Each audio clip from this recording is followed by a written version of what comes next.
Hey trainers, the next Pokemon Go Fest events are just a week away. So for today's video, we're bringing you 5 helpful tips to help you make the most of it. So get ready trainers, and let's get into it.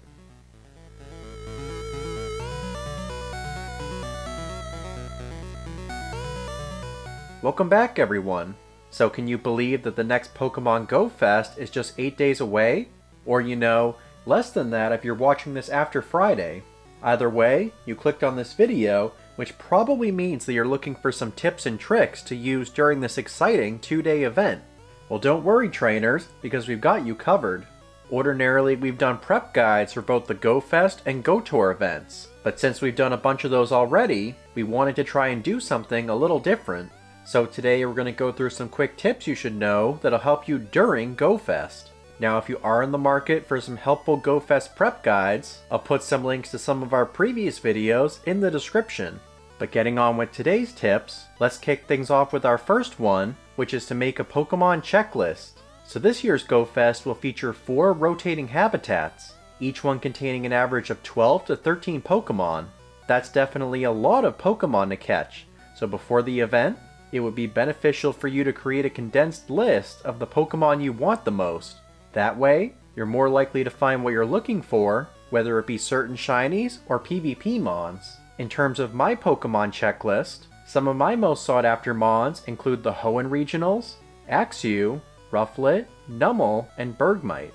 But what about you? If you already have a list, or are making one now, be sure to let me know some of your highlights down in the comments. But moving on to our second tip, we encourage you not to forget about your snapshot encounters. In recent years, Niantic has added the Snapshot feature to Go Fest, providing encounters with some very special Pokemon.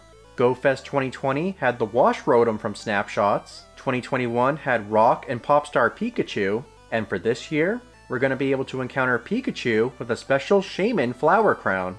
Additionally, we're getting 5 Snapshot encounters for each day of Go Fest, so that's 10 total special Pikachu encounters. Of course, it's true that Pikachu will be spawning in the wild during Go Fest, but it's nice to have 10 extra chances for a possible shiny one.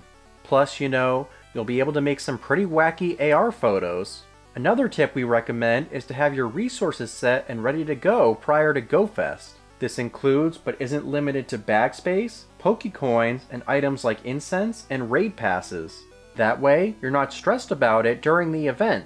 You'll be able to focus on what really matters, catching Pokemon, and enjoying the event. Up next for tip number 4, we recommend evolving a Mega Pokemon.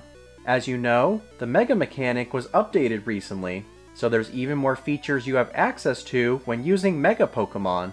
You'll gain additional candy when catching wild Pokemon that share a same type as your Mega. But with this update, if you have a Mega Pokemon that's level 2 or 3, and you're at least level 40, you'll have an additional chance of getting Candy XL. If you need this candy for certain Pokemon, it's best to choose a Mega evolution that matches what you're hunting. Now for my Mega, I'll be going with Mega Charizard X for extra Axew and Torkoal candy. Though at the same time, I may switch to Mega Abomasnow during the Rainforest and Tundra habitats. That way, I can capitalize on the bonus candy for Tropius, Bergmite, and Swinub. Now like we said before, the candy bonus will increase depending on your Pokemon's Mega level. To get to level 2, you'll need to Mega Evolve that Pokemon 7 times. So between now and the start of Go Fest, we encourage you to level up your Mega Pokemon so you can take advantage of all those sweet bonuses. Alright, so now on to our final tip.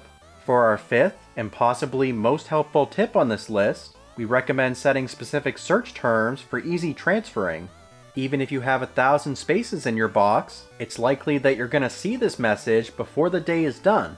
So rather than taking a lot of time deleting mons individually, set up some search strings to make transferring more efficient.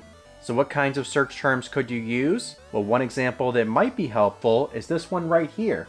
Basically what it does is show any Pokemon that isn't a hundo, shiny, and was caught today. Now once you've entered a search term, it'll show up in your recent searches when you open the See More tab. That way, if your box fills up again, you can do another easy mass transfer. Plus, you can also rename it so it's not so wordy. Now even though I suggest using this search term, you don't necessarily have to use it. The one recommendation we encourage is using the exclamation point. which will remove any Pokemon that meets the criteria. So the exclamation 4-star removes Hundos, and exclamation Axew removes Axew spawns. I take this week to experiment with search terms to see what you can come up with. Alright, and that's gonna do it for this GoFest tips video. We hope these tips help elevate your GoFest experience. And like we said before, we'll link some of our previous prep guides for last year's GoFest if you want to check those out. Also be sure to let us know in the comments what you're most looking forward to about GoFest. And of course, if you enjoyed this video, consider giving it a thumbs up and subscribing to the channel. The week after GoFest, we'll be back with a post-GoFest discussion video. Chris and I will be talking about our GoFest experience, while also showing off our hopefully extensive shiny hauls. So until then, thank you all so much for watching, we hope you have a great day, and we'll see you all in the next video. Take care.